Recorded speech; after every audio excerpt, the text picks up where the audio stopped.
The Homeward Bound Prophecy Conference is almost sold out, but you can still be a part of this exciting event through our streaming option. Simply go to prophecywatchers.com, scroll down, and click on the bright blue streaming banner to register.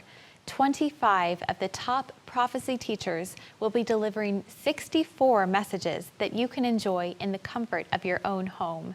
As an added bonus, we are including 80 additional past conference messages for your enjoyment. That's 144 messages that are sure to enlighten your walk with Jesus. We're also going to throw in a 1-year subscription to our digital magazine for everyone who registers. 144 messages in our digital magazine delivered to your inbox for a year for only $85. Go to prophecywatchers.com and register today. Hi guys, welcome to another Q&A. Normally we have a teaching on Monday nights, but we had a lot of extra questions and I thought it'd be good to go over some of those. We usually have a lot of questions in the chat room too. We've had Easter weekend, Passover, Resurrection Sunday, and we've spent a little bit of time looking at the calendars and those kind of things. Before that, we were looking at prophecy and more Dead Sea Scroll studies. So tonight, I just wanted to go through some of the old questions that we were doing. So let's look at that here. And these are just some that are on. We used to have a teaching on Monday nights and a Q&A on Thursday nights, and I stopped the Q&A for a while. So I just wanted to go through some of these. So here are some of the questions in the YouTube part. One person said, just learned tonight from a dear friend with bronchial type cough. I was talking about how I got a lot of coughs. An enzyme that has greatly helped her get over the last bits of CV19 related to cough. It's called serrapeptase. And I've got a little bit of that, started looking at it. So it's a Japanese herb that has to do a lot with the bronchial area, chest, breathing, things like that. So I haven't done a whole lot with it, but it'll be interesting to try, especially as the summer comes up and we get into allergy season. But thank you very much for letting us know that. Let's see here. Just wanted to let you know the sin chart on the website, used it as a reference for teaching. So that's pretty cool. Let me refresh this just to make sure we have all of these on here. Okay, good. Okay, gotten a little confused about Genesis 1 lately. What would you say to someone who claimed that Adam and Eve were not the first people, but only the first priest and priestess of creation and the first marriage union ordained by God, just two people among many living at that time? Well, it'd be an interesting, I've never heard anything like that before, but if that was true, then they would have fathers and mothers, and it would still go back to the original man and woman that God created. And that's not what the story is in Genesis 1. It's that there was a creation of the heavens and the earth and all the plants and the animals, and then people. And the very first person was Adam. So it's an interesting thing. There's all sorts of different theories that pop up like that. People try to put their own ideas in it or mesh some cult or something, try to get it put through. So yeah, I would say that that's not what Scripture teaches. And again, just going back to Genesis 1, the first man and the first woman. Thoughts on a church holding a Seder? I think it'd be a great idea. Again, if the law of Moses is still in effect, we're not supposed to do that unless we're circumcised according to the law of Moses, which is to go through a full conversion process. So normal Gentiles are not supposed to do that. But if the law of Moses is set aside as taught by Galatians and those things, then we're free to look at those things and study them. If you go to a Messianic church or Messianic synagogue on the holidays, it's really interesting to look at the rituals. Now, some of them may have been changed in the Middle Ages, things like that, but there's a lot of the ritual. You and I would simply look at it and realize that it's pointing to Messiah. The incredible stuff, like a Passover Seder, has the entire concept of God in three persons, the middle person coming to earth, being broken for sin, being buried, and then resurrected. And then there's an antidote for sin because of that. You see all of that and a lot more in the Passover Seder. So it's really interesting to see. As Monday night, you referenced non-Jews were forbidden to observe Passover. That's when the law of Moses was still in effect. And technically, we shouldn't be trying to do those things in general to recreate them like we're sons of that particular covenant. But again, if there's embedded prophecy, that's pretty interesting. It's one reason why I study all of the Dead Sea Scrolls. It's not because I'm trying to figure out exactly how to be in a scene. I'm not qualified. I'm not a Zadok priest, or not a descendant from Zadok, rather. But there might be something in there connected with prophecy, and there's a lot of little bits and pieces in there. So I'm going to switch over here and make sure everybody's hearing me and seeing me okay. Yep, looks like it's okay. So yeah, I would say there's nothing wrong with it. I live here in the Kansas City area, and there's a couple of really good Messianic synagogues that I get to visit every so often. Incidentally, as far as that, I was just thinking of all the different websites and stuff. I go to, for those of you that don't know, I go to Calvary Chapel, Johnson County, which is in Olathe, Kansas, and I live very, very close to there. So we have our Sunday morning service on our my YouTube channel. There's a link at the bottom to Prophecy Watchers, which I like a lot of their stuff, and then our local church. And so you're welcome to come at any time if you're interested, if you're close by and you're interested in attending a Calvary Chapel. And what brought that to mind is the fact that we have had a problem with the website, the church's website. So they're in the process of changing things over, and it might be like another month or so. But basically, most of the Calvaries are going with Subsplash. So it's a really good program to protect you from things being deleted, censorship, things like that. So it'll be interesting to see how it goes out. If they do the actual program, they'll have their own app and those kind of things, much like we do. And so we have our Bible Facts app. Might go ahead and show you that. Just if we go to, okay, let me find this here. Here's our regular Bible Facts app is right here. And we have it on at the Apple Store, Google Play, Amazon Kindle, and then there's a Roku channel. So all those things are standard with Subsplash. So our church will be having those eventually also. So that's good. Okay, anyway, so Seders and churches. Next question is, I'm watching your study on the prophecies of Noah and Daniel, and just spitballing here a little bit. Why couldn't the Ottoman Empire fit the bill for the Fifth Empire?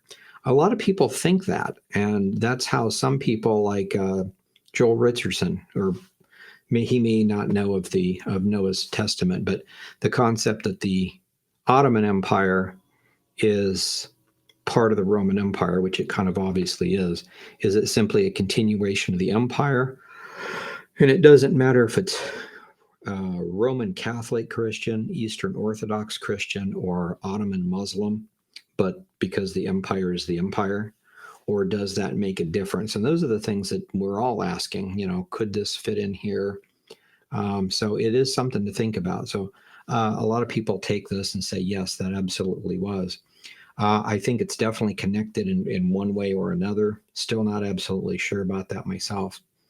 But anyway, the whole idea that it was made of iron and clay, and that definitely does sound like, in a sense, it's an Islamic group coming over and taking over part of the empire. So that could fit. Combination of the Roman and the Arab world. And we definitely see that in other places, in other manuscripts, not necessarily the Ottoman Empire, but like the Babylonian mystery religion, how that fits into things. And it's tricky when you have a reference to an end time power.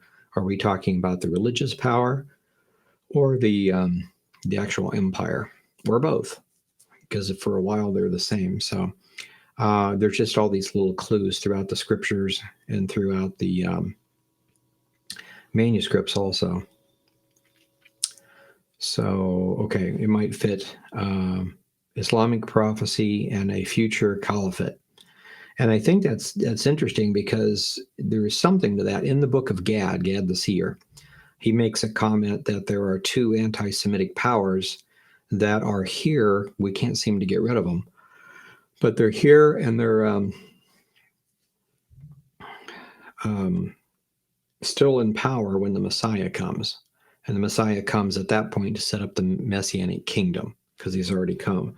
So with that in mind, there's two anti-Semitic powers coming together to do something at the end times. So that would still be right about now. It's not like it's the Pharisees and the Sadducees and they're long gone.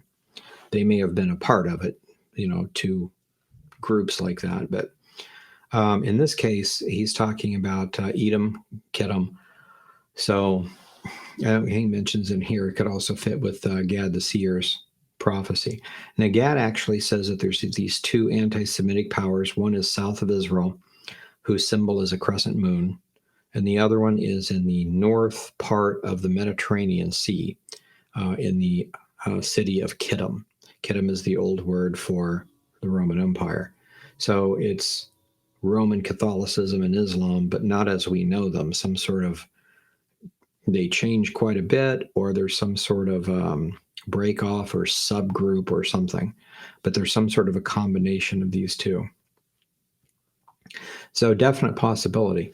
Next question is, I enjoy all your studies, but tonight's study, got me going. Let's see here. This is the long one here. So he has several comments that he makes. And then questions are, if there is a cursings amulet found, which we were talking about a couple weeks back in some of the dirt and the digs from Joshua's altar. And they said they've went through about a third of it, and they found the curse tablet.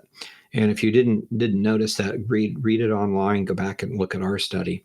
But it's a very small, as far as the palm of a hand goes, it's a very small piece, but it's a curse tablet. It's actually got extremely old Hebrew on it. And this Hebrew would date from the 14th century. So it's a really amazing thing, not because of what's written, but how it's written.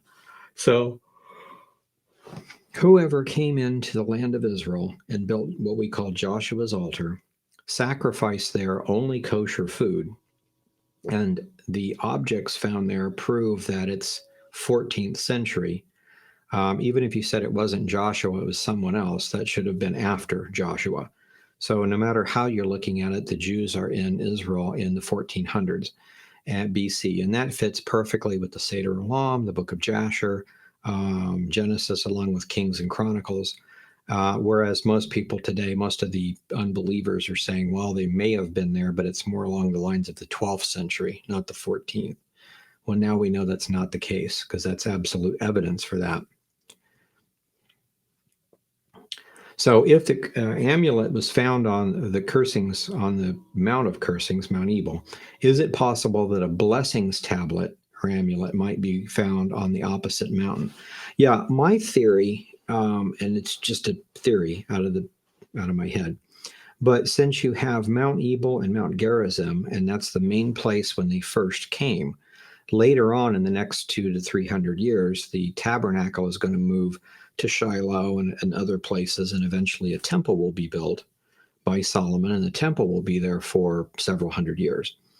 So when the temple and the priests pick up and move somewhere else, those sites are still holy in a point. And that is where they took the oath to follow what the Lord has told them to do.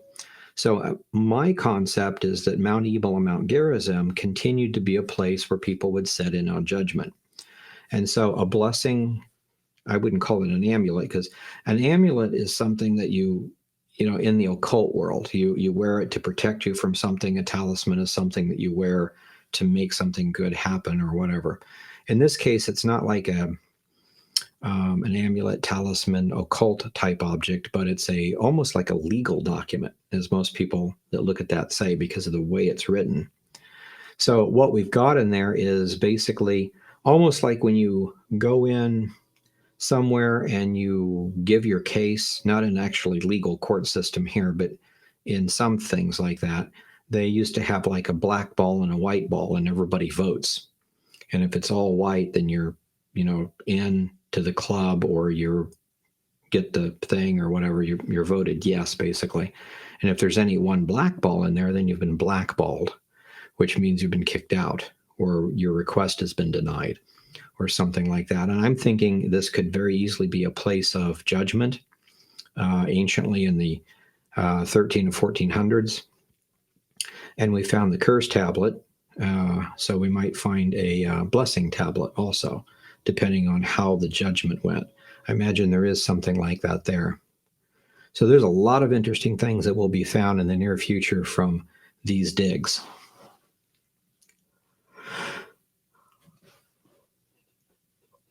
Okay, and another person asked about Joshua 8:31 and the prohibition against lifting iron. And that's kind of interesting too, because people wonder, how exactly does that work? And the concept is you don't lift iron upon it because it pollutes it. So you're not going to take rocks and break them up or fasten them. But it still doesn't mean that they look rough or anything. You put your rocks together. You may put some sort of cement or whatever in there to hold them. And then, of course, the wall is going to be kind of like that. But what happens is they put plaster over it, or maybe not plaster as we think of plaster, but some sort of covering, and then it hardens. And it says that they covered it, and Joshua wrote on the stones the law of Moses. And when they dug this up, they did find a lot of plaster, and it was one of those type of things like this curse tablet that they couldn't really read it without some special scans. So they've put it away. So they're going to try to do this in the summer or in the fall. So it is possible that this fall we could have photographs of the law of Moses as written on the plaster that went on that altar by Joshua himself. I don't suspect it's going to be any different than any other part of the law, Deuteronomy or whatever, but just knowing that this is actually not a copy of a copy of a copy, this is actually something from 1400 BC that Joshua himself wrote on the plaster. So really, really interesting. That's what I'm saying. There's a lot of things like that they've been sitting around a while because they can't be verified, can't be read. Now that's going to be a possibility. And then they're talking about weapons of war. Weren't Hebrews at that time still using inferior Bronze Age technology? It's a possibility. We have to be careful of identifying things like that in that way. That's the way the secular people do. Like there's Bronze Age, then there's iron, then there's this, then there's that. And we tend to forget the fact that though that's talking about what that culture has or doesn't have, they don't know how to make iron, but that doesn't necessarily date them in any way. Right now we have a nuclear age and a space age. We have like Elon Musk and SpaceX. We've got shuttlecrafts that are kind of like Star Trek now that actually go up, put things in orbit, and come back down under their own power. So that's an incredible thing. But you can go, that's like in Texas, where they have all that stuff. But you can go to other places not too far away, and people are living in an Iron Age kind of. You go a little further out down into Mexico, and there might be people living in a Copper Age, maybe even a Stone Age. So you can actually have Stone Age, which is the very beginning, all the way through close by at the same time. So we have all of those types of people now on the planet. And so it's interesting, the evolutionists and the non-believers will use this stuff to kind of say, well, this dates it here. And no, it just means that that's what they had or didn't have. If you take me and throw me out in the wilderness and I was able to survive on my own, I'd still remember nuclear stuff and the internet and things like that. I couldn't recreate it. So it would become like a myth or something in time. So interesting to think about. So, okay, next question is, have a question. Is it recorded historically or mentioned somewhere in the Torah or the New Testament that King Solomon was binding and controlling spirits and demons.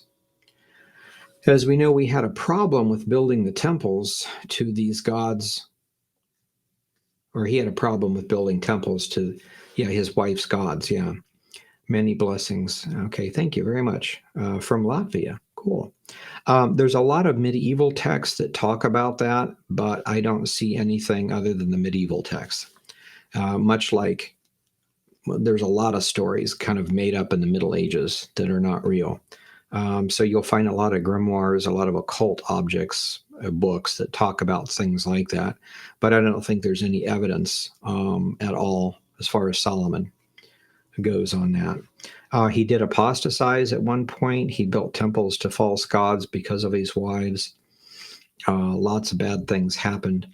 So he may have been involved in the occult and things like that at that point. But as far as like being able to bind and control spirits, I don't know. We have a text in Jasher that talks about Canaan, Enos's son, knowing prophecy and being able to control things. And in my mind, I don't think that's so much binding and controlling spirits through some ritual or whatever, but the fact, like the Christians, and this is talked about in the Church Fathers archives a lot, the whole idea that if you're a Christian, you're infilled with the Holy Spirit, you don't have to fear the demonic. You have to fear some mad human being or demonically possessed human being that might take a baseball bat to you or try to shoot you or knife you or something. That's just physical stuff. But you don't have to fear a disembodied demon. And Christians cannot be possessed. So there's a lot of those things that Church Fathers talk about. Many times they would get in trouble because they would walk into some like Roman place. They were doing sacrifices to some god or goddess, and the magical things just stopped happening. Well, it's because the demons left because the Christians were there. And they quickly figured that out, and Christians were forbidden to, go into government houses and things like that, or temples and things like that. So it's really interesting to see that. So again, we don't have to worry about anything along those lines. So yeah, I don't think there's anything directly for that. The last question on here is trying to track down the source of the Sethite heresy. Good way to say that, Sethite heresy, because there's a lot of, basically what we're talking about is Genesis chapter 6 says that the sons of God came to the daughters of man, had children, and those became the giants of old. And sons of God are either godly people or they're angels. And so there's this debate today. There's the Sethite theory, and then there's the angelic theory. There's actually two more, but those are the two most popular. So, but it's interesting because when you get into all of the texts from the Dead Sea Scrolls to the Talmud to the Church Fathers, anybody who is anybody, BC, all taught that the Genesis 6 sons of God are angels. Sethite stuff was never even thought of. And then when you get into the 1st or 2nd century AD, then you get some church fathers that say, well, it's probably Sethites. And then you get other church fathers that say, well, what about all the literature from Enoch and all the legends and all the writings and all the church fathers before? And then they come up with this idea that, well, the older church fathers, weren't modern. They didn't have good understanding. They just believed the text, and Enoch and those texts and all are just heresy. They're just made up stories. So from like the mid-2nd century on up, people ignored Enoch and the story about the Nephilim and the Nephilim Wars and all that history, actually even calling it heresy, the Enoch heresy. So it's interesting that our brother Chris here says Sethite heresy. That's kind of cool, kind of flipping it on him. Anyway, he's trying to track down that source. You mentioned that the books of Adam and Eve contain this, and the church fathers who picked up on this as legitimate history. Yes, there is a, I think it's one of the like testaments of Adam and Eve, or books of Adam and Eve, something like that. Now there's different versions of them. So some of them don't have anything at all, but there's one of them that talk about the Sethites, has started having problems with the descendants of Cain, and Cain started getting very worldly, very sexual, very warlike, etc. And so they pulled away and lived on this mountain, which is almost impossible to get to. You could come down, but you couldn't really go up. And one by one, they coaxed them down. And so eventually all the Sethites came down and joined in with the Canaanites. And there might be some truth to that legend, because ultimately all the groups were corrupt except for Noah and his Noah, they ate with Noah, his wife, and his 3 sons and their wives. So eventually the Sethites did fall. So there is some truth to that.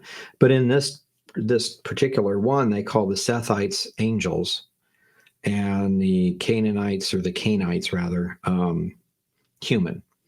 But their whole concept is that there's 30 gods, and all these gods did things and things like that. So they're actually trying to say not angelic or godly, but the Sethites were like a different race, not even really human. So they're kind of garbling all that stuff together.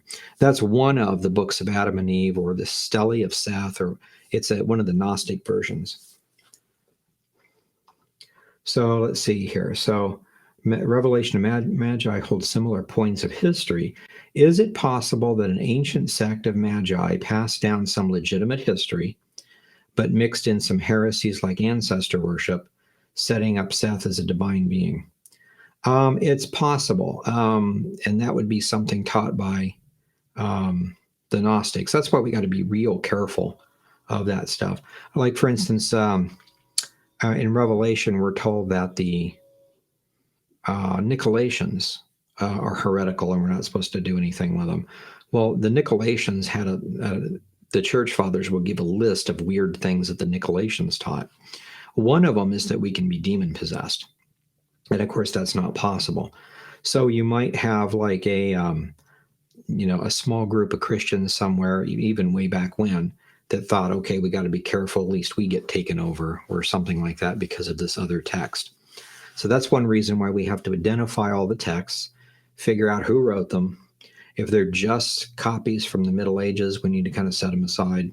If they're really ancient, then we got to figure out, does the doctrine agree with the scrolls, with the Bible, etc., or has it been corrupted in some way?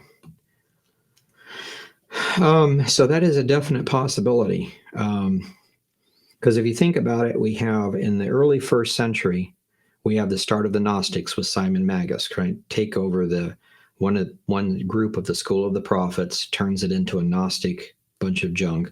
From him, there's 22 Gnostic schools that come to be. One of them would be the Sethites. They think that Seth is the primary eon, and I think that one of those writings is actually the one we're talking about. And so if that's set aside, but then kind of mixed up, and the church fathers grab that and don't see the whole story, but just think, okay, well, Sethites were called angelic, maybe godly. So maybe that explains from the other. So, I mean, I can see somebody looking at Genesis 6 even and saying, well, sons of God sounds like angels. I wonder if some Gnostic guy put that in there. So you see that kind of stuff. So it very well could be something along those lines. Let me flip over now to, where did I put that? We had some questions from last week that came in. Let's see here. Okay, just real quick, we'll go through these and then we'll look and see if there's questions in the chat room. Let's see. One question is, we are one new man in the Lord. The Lord said to keep the feast perpetual. What does that mean for us? Well, you're probably referring to 1 Corinthians 5 about keeping the feast.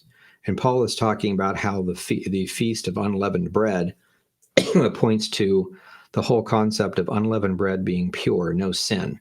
And we're supposed to actually do that rather than just keep a ritual for it. And so we are one new man in Christ, no man, no woman, no Gentile, no Jew. It doesn't mean that there's any kind of gender confusion. It simply means we're all saved the same way. Whether you're black or white, male or female, whatever, you're saved by belief and trust and obedience in Messiah. And it's the same back then as today. A lot of people have the idea that we're saved by faith today, but anciently we were saved by works. And when Paul said the blood of bulls and goats can't save anybody, he didn't mean from now on they can't do what they used to. It means that they never did. And when you look at the minor prophet Habakkuk, who says the just live by faith, and the commentary on the book of Habakkuk from the Dead Sea Scrolls mentions that the faith is faith in the Messiah and how he would save us. So same thing that Paul basically says in the book of Galatians. So I think that's what we're supposed to do. So like, for instance, one of the questions we talked about just a little bit ago is it okay for us to have a Seder in church? Absolutely. Study it, see what it teaches, and then go forward. For instance, in the Seder, you have the maror, which is the bitter herbs, and that represents sin. Sin is actually poison to us. It will kill us. And then there's the antidote for the sin. And that's when you make the halal sandwich or the afikomen. So you eat the bitter part, and then you eat the part that is the antidote for the bitterness. And it represents what Messiah does. Let's see here. Is it true that there's no title such as male, female, Jew, or Gentiles in heaven? Yeah, we're all basically one race. When we're in heaven, we're not going to be male or female, Jew or Gentile, black or white, that kind of stuff. We're just simply sons of God at that point. The wailing and gnashing of teeth outside, have those people lost their salvation or access to the wedding or what? Yeah, when it talks about gnashing of teeth, it means those thrown out. So there's only one way you could be. The wedding is symbolic of the Messiah and the bride, which is the church. So to be there, you'd have to be either a bride of Christ or a friend of the bridegroom. So the Jews or the Gentiles that have a relationship with the groom, which is the Messiah. So if you're someone that tries to make it to heaven without having a relationship with Messiah, then you don't get anywhere. You're thrown out where there's outer darkness and gnashing of teeth. So it's not so much that they lost their salvation, but it's someone trying to come in to our midst in heaven, trying to get there without Messiah. And this would be, in that case, a direct relationship to the Pharisees and Sadducees. Because again, if you had Pharisee doctrines teaching one thing, Sadducee teaching another, Essenes teaching another, I could see you studying those and going, I'm not sure. We'll just wait and see. But now Messiah has come, and there's obviously a Messiah literally raising the dead, really and truly healing the eyes and doing miracles and fulfilling the prophecies. Well, then you look at the Pharisees, the Sadducees, and the Essenes. Which one of them are interpreting it the way it's happening now? You see it for yourself. So if it's the Essenes, let's switch and be an Essene. So if these guys say, no, I don't care what I'm seeing, I just want what I want, and I'm going to try to make it to heaven by Moses or the law or the sacrifices while I reject Messiah, that's not going to happen. And so that's the important part there. Let's see here. Is the eth safer Hebrew roots? I believe so. I don't think that they're messianic in any way. Are we required to celebrate the Passover, trumpets, tabernacles as the nations? In the millennial reign, the nations will be required to send representatives to Jerusalem on the Festival of Tabernacles, which is the time of all the nations. So there's not going to be any way that every single person is going to be able to go to Jerusalem on that same day. So each country will have to send that. So we as a group are not supposed to do that. Again, you're perfectly fine to do that, but it's not commanded, required. Also, second question related to the Eth Sefer. The Eth Sefer is a translation of the Bible, basically. So, and this is the word Eth. So is the Eth Sefer, or that group of people must be a cult then? They don't believe in the Trinity. What date was the Trinity introduced to Christianity? If they don't believe, and I wasn't sure, I'm still not absolutely sure. I have to talk with somebody from their group. But if they don't believe in a Trinity, they are not a Christian group. And that's what the early church fathers had based their definition of a cult on. So a cult hurts people, but then they also believe in something so wrong that they're not, Christian. So if I say I was Muslim, but I worshiped Buddha, I wouldn't be a Muslim. I say I am, but I'm not. So I'd be a Muslim cult. If I'm a Buddhist that worships the Hindu gods, I'm saying I'm Buddhist, but I'm not. I'm a Buddhist cult, because that's not what Buddhists do. And Christians believe in the Trinity, believe in the divinity of Christ. That's what Christianity is. And so if you don't believe that, then you're not a Christian. And it's like saying that you're a Christian, but you don't believe that Christ ever existed. You can't do that. You either believe or you don't. And that's what we're talking about. And just as an interesting thing, the Eth Sefer, there's a lot of people that talk about that as being a special word, pointing to Messiah and things like that. But if you study a little bit of Hebrew, basically the Hebrew grammar goes like this. A sentence starts with the word and. Now, in English, you're not supposed to start a sentence with the word and, but it's always the va, which is and then it's a verb, like he said to him, or she said to her, or they said to her, or something like that. So it's that verb, and then the next one is the subject. So it might say something like, and he said to him, Elohim Avraham, something like that. So Veyamar. So in that case, what you're supposed to do is look at this and say, and Elohim, which is God, said to him, the him is Abraham. So you go on like that. But sometimes it could be confusing. So this word right here, eth, is actually a direct object pointer. It's spoken in Hebrew, but it's not translated. So you might say Elohim said, and then El, which is to Abraham. So to Abraham, that would make sense. Or if you didn't say it that way, you would say Elohim said to him, and then Abraham would be out here. And to make sure that you know that Abraham is talking to God or God's talking to Abraham, whichever one is the object, this would be in front. So if it says Elohim eth Avraham, God is talking to Abraham. If it says Avraham eth God, then Abraham is probably praying or talking to God. So this is actually just a grammar word. And it's interesting that there's an entire Bible called the Eth Sefer, because there's something special to it somehow. One friend of mine who's a guy over at Ani Judaism, who's a believer in Messiah, but he's trying to think which group. Anyway, he's a believing Jew, and he's written an article on a lot of the different books and stuff. And I thought it was really interesting in his article on the Eth Sefer. He wants to have like good and bad points to it. And he said, well, it makes a good doorstop. And I thought, it's kind of interesting. He's got a really interesting sense of humor. And the other thing he mentioned basically is, since you have Eth Sefer just means book. So the people who write that, or at least made the title, don't know any Hebrew. And that was his opinion, but it was kind of interesting.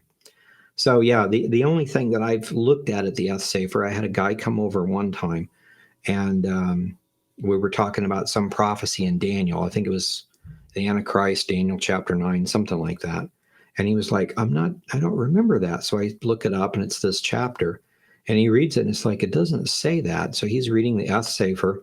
So he reads me what's in that particular part, and it is really, really garbled. And so I read him ours, and look at all the other Hebrew is really straightforward, real simple. So then he's beginning to wonder about that. And it's like, yeah, it's not a good translation. So second part of the question, what date was the Trinity introduced in Christianity? The word Trinity, I believe it's Tridos, was, I think it was Athenagoras, one of the guys about 160 AD that actually came up with the name of what we would end up saying Trinity. But as far as the divinity of Christ, it's clearly written way back in like the epistles of Ignatius. Now, Ignatius wrote 7 different epistles to 7 churches, and then he was martyred. Ignatius was martyred in 90 AD. So that's 6 years before the Apostle John wrote the book of Revelation. And he says many times in his stuff that there's that the Messiah is God incarnate, and we've always done that. So the cults will come along and say that Constantine made this stuff up somehow and then changed everything around.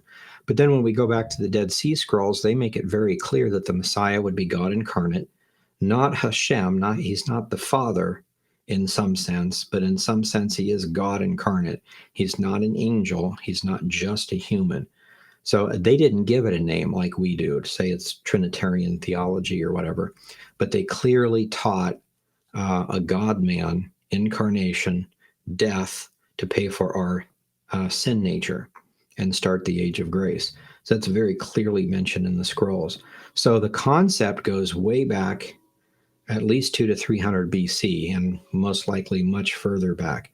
When you look at Isaiah talking about, behold, a virgin would conceive and bear a son, and will call him Emmanuel, or God clothed in human flesh. And some of the people will say, well, that could mean something else. Yeah, it could, but what did Isaiah mean by that? What is a virgin birth? Well, a young girl has a child. Well, all children are born to young women, not older women. So it's those type of things. They're trying to explain it away, but obviously in context, if it's a virgin giving birth, it's a virgin birth. And if the one that she gives birth to is Emmanuel, God with us, somehow it's God with us. So there's a lot of stuff. You could go back and look at this stuff quite a bit, but basically the Trinity has always been taught. It was taught by the Essenes way before Christians were here. It's mentioned in great detail by Ignatius, which is between like 70 to 90 when he writes his epistles. The church fathers all recognize it. Constantine had nothing to do with it. And if anyone is a non-Trinitarian, then by ancient church father definition, they would be a cult. So, okay, next question. Could Psalm 22 also contain a clue about the Antichrist coming from Bashan? That could be interesting. Bulls of Bashan encompass me. And it made me think of a future tribulation, Christ suffering, and the Antichrist involvement. It could be. There's always things like a double fulfillment prophecy. Now, Jesus is saying that, the evil people in a position of power come against him and crucify him, which is how he's quoting that particular one. And that's a psalm from David about the people that were persecuting him at that time. So obviously it's referring to David and his troubles. And obviously it's referring to Christ and the Pharisees and the Sadducees. So it's a consistent thing. And the Jews will be persecuted by the Antichrist. We know that a good percentage of them flee, as Jesus commanded in Matthew 24. So it definitely is a type at the very least. So it's something we should definitely look into. White horse, first seal broken, Lucifer and his toxins, snake poison.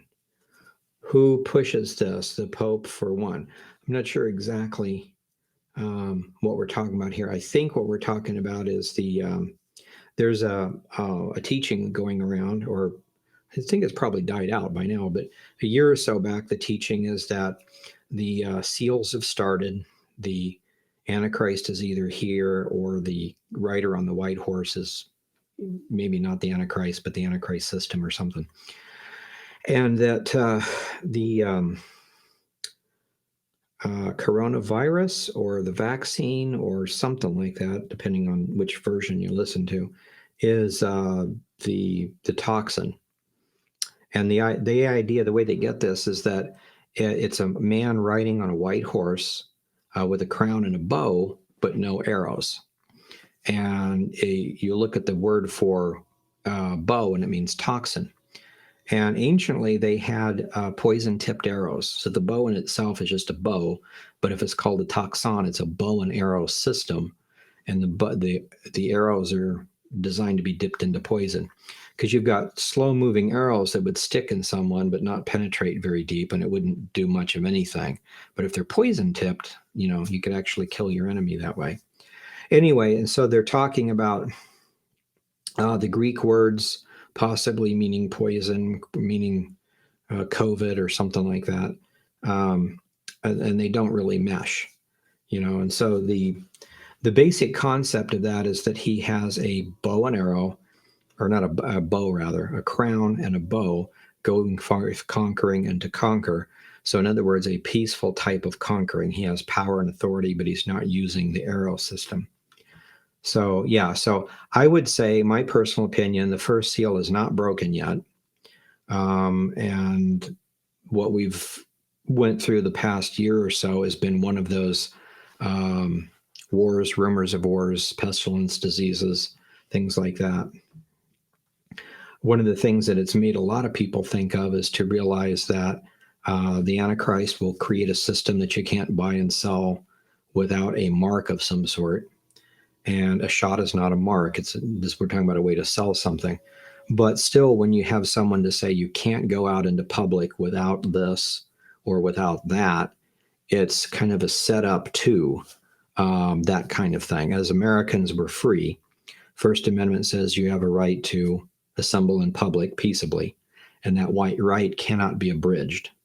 So that's pretty much straightforward.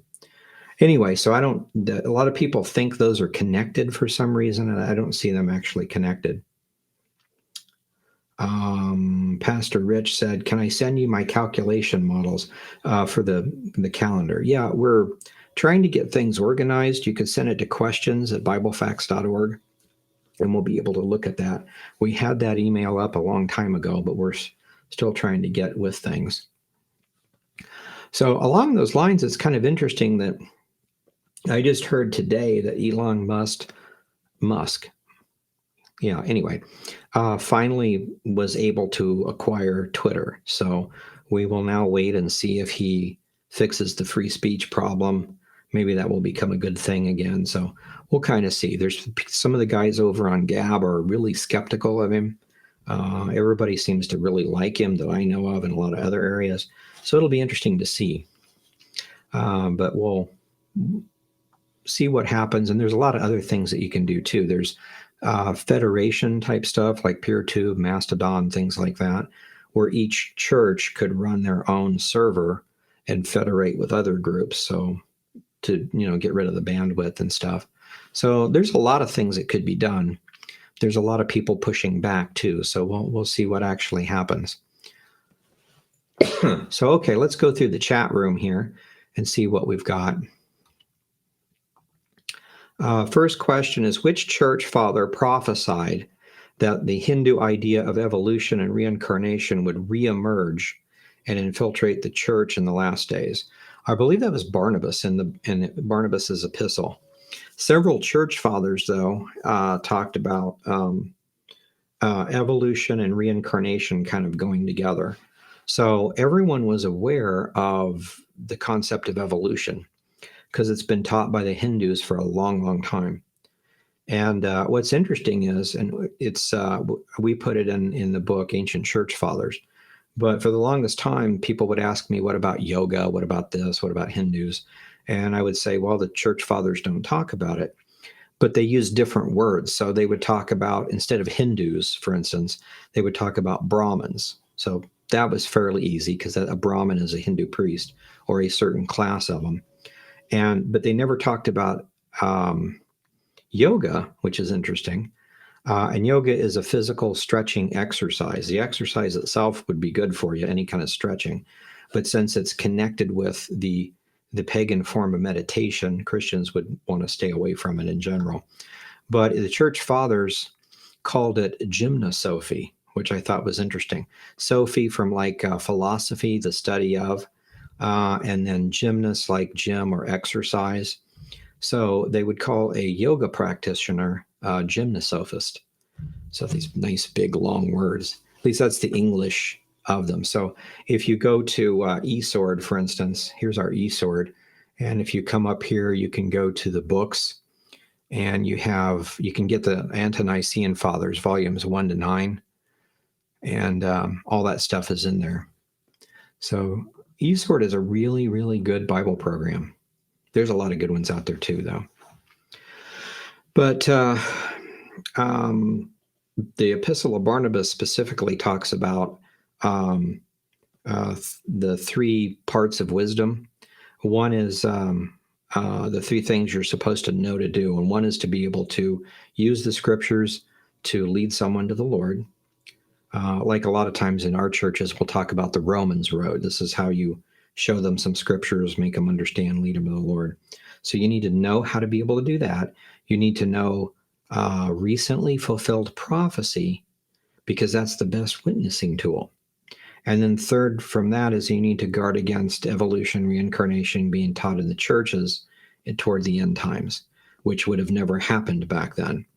But now we have Christian denominations that, because they are a university and they have a biology department or a history department or whatever, they have to hire, or they will be, their tax exempt status or whatever is taken away.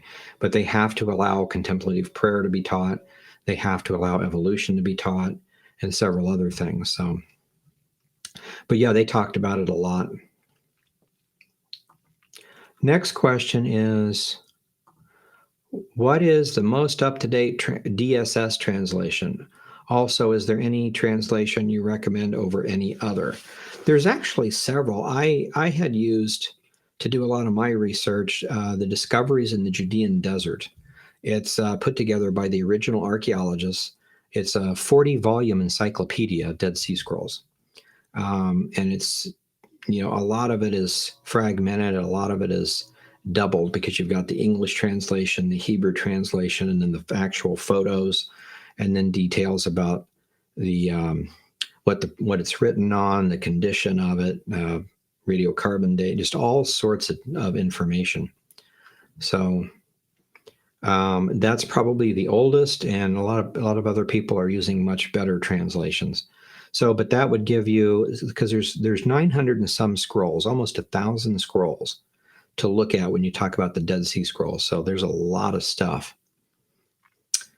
Let's see here.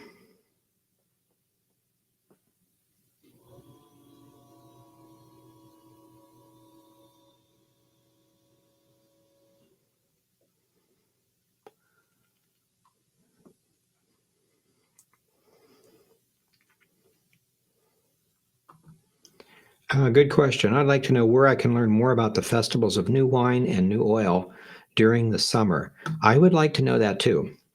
The only thing I know is what's talked about them in the scrolls, and mainly the fact that they're in the calendar and we can know about them. But think of it this way. If we didn't have the Passover Seder, you might speculate that Passover could mean a bunch of different stuff, and you would really have no clue about anything. But since we have the Seder talking about the middle part of the three pieces of bread coming from heaven and being torn for our sins, buried and resurrecting, and taking that and making the afikomen, and then actually eating the sin with the antidote. And the whole system there very clearly teaches us about the death, burial, and resurrection of the Messiah, freeing us from our sin nature. So if there's anything even close to that for unleavened bread, for first fruits of the barley, for Pentecost, for new wine, for new oil, we would very quickly understand everything. It'd be really clear. So what we really need to do is find the ancient rituals, and I'm sure there are some, because the scriptures, like at the end of Nehemiah and at the end of Judges, they talk about those things. So obviously they existed, and we just need to wait until someone finds them. So hopefully in the near future. Oh, okay. Another person said Mulin Letif for lungs. It's another thing we need to look into. Once I get these translations done, I really want to look at the herbal medicine stuff in great detail.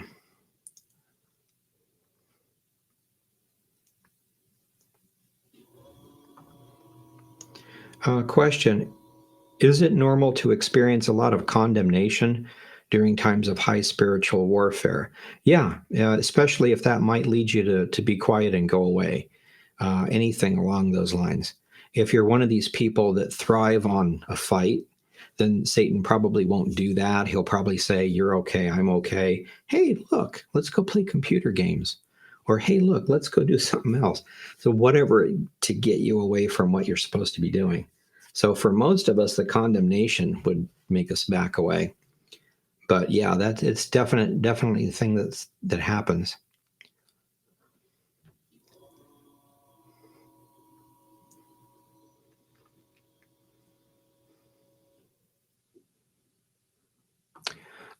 Definitely. The 7 letters in Revelation are all in Turkey. Is that a key? It's a possibility because there were a lot more churches than just those, just even in that area. But those are special churches that started by some of the disciples of the apostles, and John was in their midst. So it was just the beginning of everything. But yeah, it may have more to it than just that.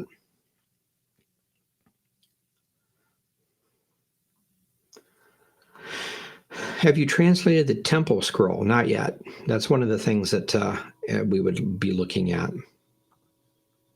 But we're getting to a place where there's not that many scrolls left to look at, so we're getting there.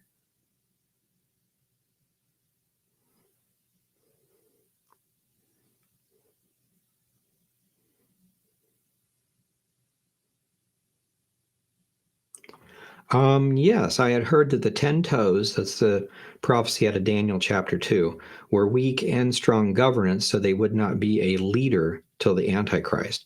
Yeah, they received their power because of the Antichrist just for a short period of time. And that's during the 7-year tribulation.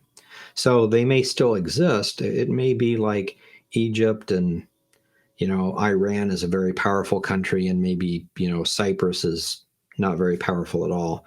Or maybe they're a powerful country, but they have a king that would be able to do exactly what he wants. The other powerful country might have a type of Congress that won't let the president or the king or whatever do what he wants. So it's something along those lines, but they're partially weak and partially strong, and they don't adhere together. So think of it as if we had to go to war and we need all 5 of our big countries to attack this enemy, but half of them were, well, maybe we will, maybe we won't. You're not going to get anywhere in that respect. Psalm 83 reads like a prayer to me. There is no, the Lord says. Why is it considered a prophecy? Not arguing, just wanting to learn. Because it's written by Asaph. Asaph was a prophet. And the basic idea, it is a prayer. And the prayer is, Lord, would you take these nations, and he names not nations, but they're groups of people in nations that surround Israel. So all these people, would you take them and make them like the Jebusites and the Canaanites? So some people attacked Israel anciently and then backed away and never attacked them again. And they might still be here, certain nations. But the nation of the Jebusites and the Canaanites, they were all wiped out. So there's no way that a Jebusite or a Canaanite nation could attack Israel now. They simply don't exist. So in the prayer, he's saying, Lord, could you take these enemies of Israel and make them like you did the Jebusites and the Canaanites? Not that we want all the people dead or anything like that, but once and for all, get rid of all these people, these 10 groups. And so we look at that and we think it's a prophecy because, number one, we have a whole bunch of groups, probably a lot more than 10, but the nations that surround Israel have attacked in 1948, have attacked in 1967, have attacked in 1973, and then there was 82, and then there were skirmishes, on down in the 90s and the 2000s, and then on up in the teens. And so, in other words, this just keeps happening over and over and over. And the prayer is, Lord, can you finally, once and for all, get rid of it? And so, since it does seem to keep happening, it seems like that prayer has not been answered yet. And that's why a lot of people think that it's probably a prophecy still yet to come.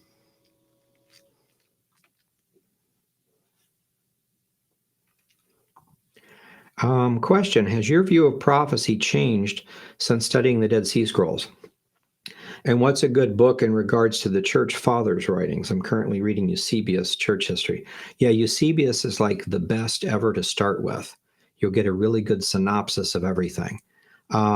Second to that would be the Ante-Nicene Fathers. That's a lot of reading, though. That's all the sermons from the fathers from way back when. The other thing that you could do is, let's see here. Let me see if I can get this. Okay, let me back up here. I'll just go here. This is our store, and we have ancient church fathers here. And what we did is we went through I went through see what that is, go away. The Ante-Nicene Fathers, which you can get from our e-sword. We were talking about that a while ago, but like in e-sword, you've got all 9 volumes. I went through all of those and pulled out anything that talked about like a rapture, healing, gifts, salvation stuff, just anything like that. And we put together that. So this is going to have a lot of that information in it as far as what they believed on prophecy. They were, were they premillennial? Were they this? Were they that? That kind of thing. So I would recommend those. Eusebius first, probably mine second. If you want to be super thorough, then the 9 volumes in eSword. eSword's free, so that's pretty cool. And actually, you might be able to get a translation of Eusebius in eSword. I'm not sure, but you could check it out. There's definitely some PDFs of the older versions. My view of prophecy changed. Not really. It is more, I believe it much more firmly. For instance, I had heard from the church fathers that there's a 6,000-year plan, there's the different ages, and then I'd heard little things from different scrolls, different places about the school of Elijah and things like that, and I figured it's probably correct, but the numbers didn't match out in some of the scrolls that I had because they were medieval or a different translation or whatever. And then actually looking at the Dead Sea Scrolls, just seeing that everything is there exactly the same way, really interesting. Putting the calendar together made a big difference. And on our, get back out of here, on our thing here, we've got our home, our store, and then our Dead Sea Scroll calendar. And this is the basic calendar. And then we have here to where it creates the year's calendar. So we start with the spring, and this would be Nisan 1 through 30, and of course our date for this year for 2022. So this is one that we can go through each year and look at and search in going in the future and in the past a little bit. We were talking about first fruits, and then Pentecost, and then new wine, and then new oil, and then trumpets, Day of Atonement, Tabernacles. So just kind of interesting to see where they place them or how they do those kind of things. So not really. I've always been a pre-trib. They don't really talk that much about the tribulation or the rapture or anything like that. They do talk about a 7-year period, and last time it was a 40-year period, and before that it was a 120-year period, and that fits together perfectly with scriptures. So I don't see any problems, but they haven't really changed. But there's a lot of questions I had. Does this really mean this? Or could it mean something else? When they come along and say, this is what it means. And if you bank on that, then you can go a little bit further. And it just opens up a lot more questions, but then a few answers too.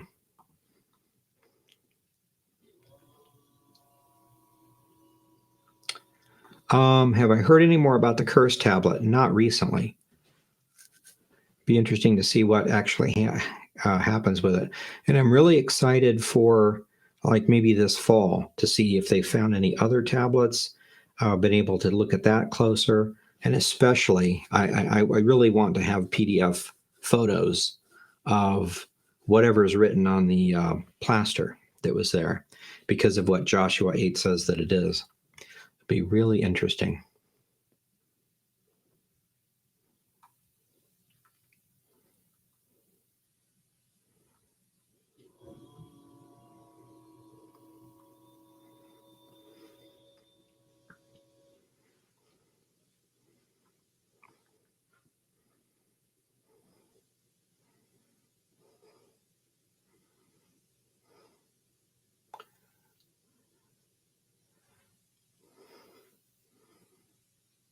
Oh, okay. I don't know if that's a glitch or whatever. Said they forgot about the Bible facts last Monday. No notification. So, yeah, I don't know. You're on Facebook, so I'm not sure. I'm pretty sure hopefully it was my fault and we didn't broadcast or something, but yeah, sometimes I hear about stuff like that. People get unsubscribed. I don't hear it from our people very much, but I do hear stuff like that.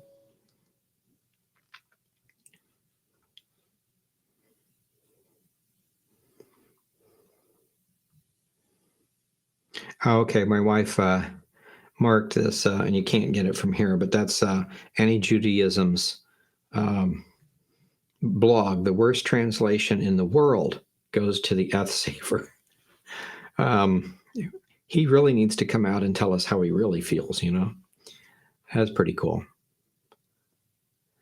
Yes, Eth is a direct object. So you have um, Ken talks to Donita, or Ken talk Donita. So is Ken talking to Donita, or is Donita talking to Ken? Or maybe yelling or hitting or whatever. But am I doing it to her, or is she doing it to me? And whichever person, the me or the her, has the Eth in front of it, that would be the direct object. So the other person is doing the talking, the feeding, the hitting, the whatever it is we're doing, the running away from them. So,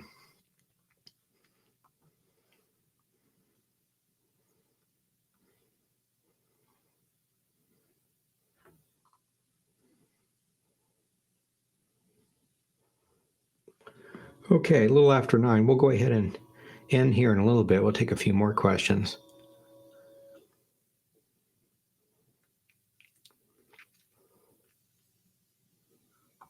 Ah, good question. When Jesus said in Revelation 22, "Behold, I come quickly," do you think he was somehow referring to the end of the age of Torah, that is, before the temple's destruction?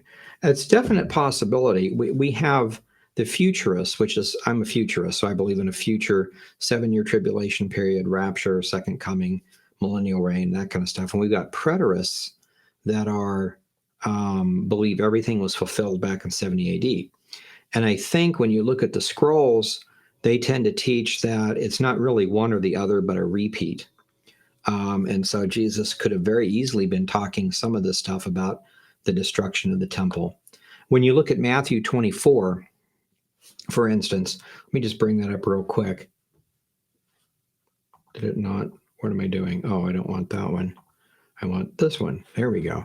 If you go to Matthew 24, you'll notice, and it's the same in the others too, but you'll notice that here is the first couple verses. Jesus went out and departed from the temple. His disciples came to him to show him the buildings of the temple.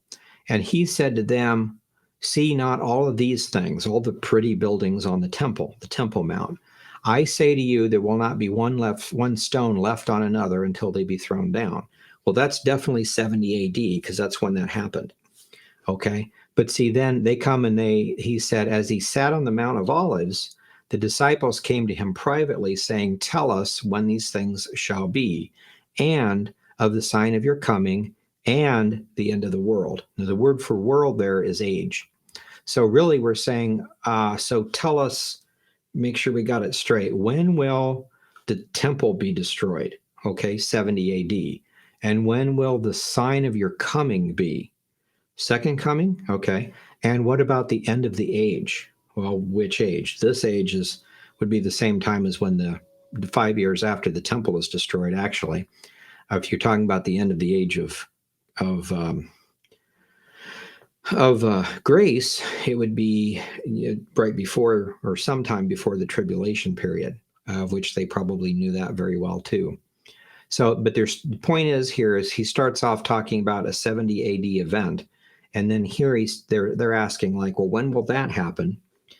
And what about your second coming? What about the end of the age? Are they all the same, or are they different, or that kind of thing? And then he begins to explain all this stuff. So it's just interesting to see that. So in that case, the "behold, I come quickly" could definitely be something like that. And even if it is, it's not saying that it's the only part of it.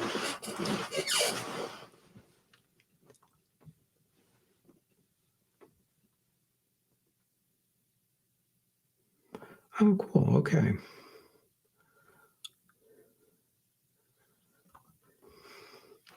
Been studying the Bible at Calvary Chapels. Have great teachers, so I have a lot of questions, none that are huge, but in Genesis, when God separated the waters, could the waters be the atmosphere? Yeah.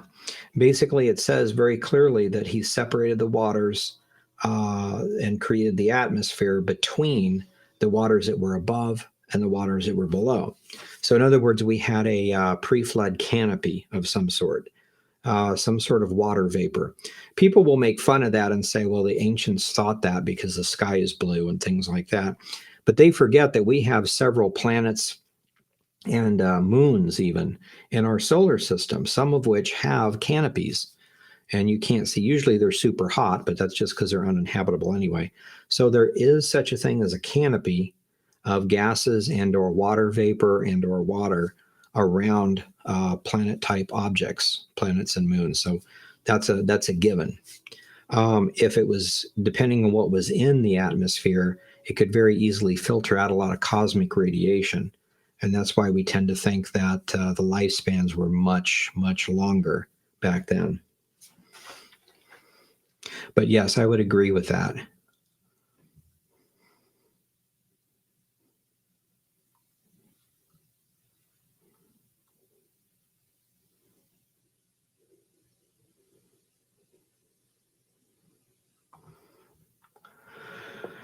Do you see a connection with Revelation 17 and the three, the panther, lion, bear, with Second Ezra 11's great one world eagles or three heads? I don't think that that's a direct connection there. Revelation 17 is talking about well, when you talk about those, you've got the creature that looks like a bear, leopard, dragon, and lion, and I think that's a direct analogy back to Daniel, which is talking about those same kingdoms. And then I think when we get into Ezra 11 with the three heads of the eagle, we're talking specifically about the Roman Empire. So that would be the chapter 7 and 8 of Daniel. But it's something to all pull together and to look at. So they're connected. So Ezra, three-headed eagle, is just Rome, whereas the others are Babylon, Medo-Persia, Greece, and then Rome. And in Daniel, we've got a lot of explanation of those until we get to Rome, and then Rome is just a nondescript beast. And then somewhere along the line, we got 10 horns. And so there's not a whole lot of detail on it, where the Ezra Apocalypse gives you the three-headed eagle, which is how everything split, which a good percentage of it now is history. So we can look at it and say, yeah, sure enough, that happened that way. But yeah, they're definitely connected, all in the area of prophecy. So for now, we would want to go back and look at how it was prophesied and how it actually took place with Babylon, Medo-Persia, and Greece, and Rome as far as we could back there, just to get a good feel of how the symbols fit together, and then go forward and look at our time and see where we can find the remnants of the empire. And so we could take a guess at that point of 10 nations and things like that.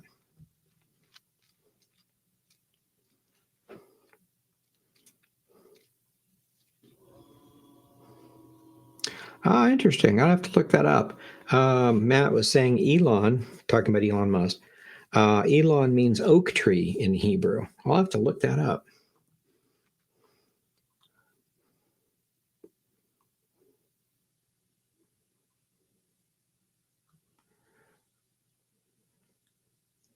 Yeah, they ask about, okay, in the chat room, do we have a book explaining cults and the Trinity?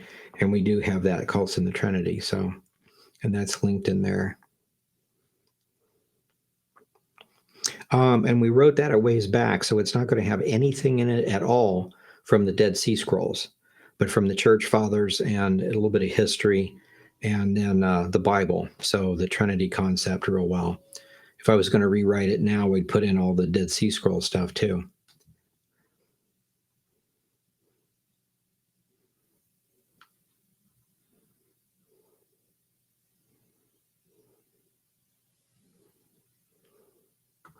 Yeah, different.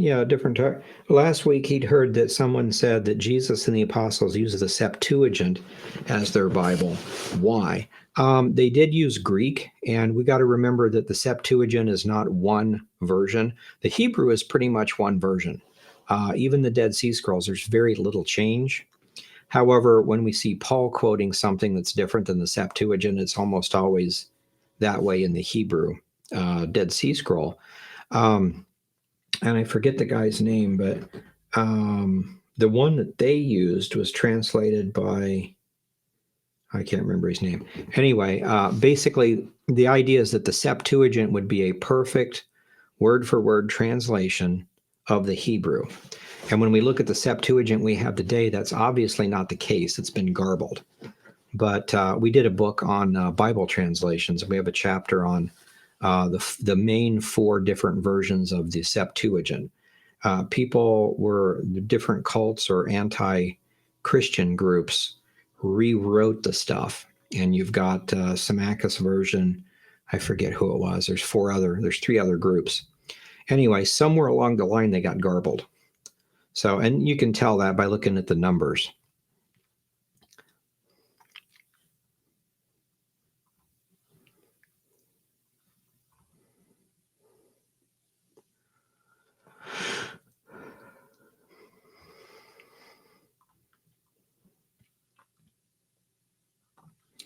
Okay, question. In the last Jubilee, as we enter the last Jubilee, if the temple was destroyed in 70 AD, should we look for 2070 for the coming return of our King on the mountain? It's a possibility. Yeah, there's nothing that really plugs that in. 75 would be the end of the age. And the question then is, the end of the age, is that the rapture? Is that the start of the tribulation period? Is that the second coming? Or is that like maybe 5 or 10 or 15 years after the second coming when the temple is actually dedicated? Those are all big things. So something big is going to happen at the end of the age. But which one, we don't really know. And you can look at this by going back to the first coming. If Jesus was born in 2 BC and then died in 32 and had his ministry 28 to 32, or give or take a year, whatever, and then we have 40 years of persecution, then 70 AD, the destruction of the temple, 73, the shutting down of the Zadok temple, and then 75, the actual end of the age with the Council of Yavne. So something happened exactly like that. But then there's a rebellion, and you get the Bar Kokhba stuff all the way up in the 130s. So for like 100 and some years before and close to 50 years afterwards, you've got all these different things. So what actually marked the end of the age? If I was going to guess, I would think it'd be the starting of the church age, Pentecost. But that was some 43 years earlier. So it's like, it's like a process. Something will mark that for sure. And what exactly, we don't know. Yet, anyway.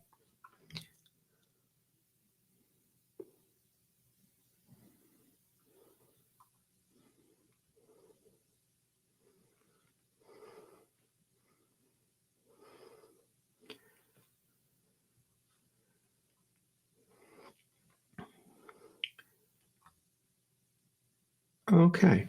All right. Let me go ahead and stop there at this point. It's almost 8:30. So we'll pick it up again next week with a teaching and or Q&A or whatever. And we'll just continue with some of these really cool studies. I'm still working on the translation for the Damascus Covenant, Community Rule, and the related stuff. It's getting really close to being finished, so we'll get there. We're also working on, several of you have asked about Spanish translations. So we're actually trying kind of a test to see if we can actually do this with just one book. So we'll see how it goes anyway. So, okay, I'm going to go ahead and say good night, and we will see you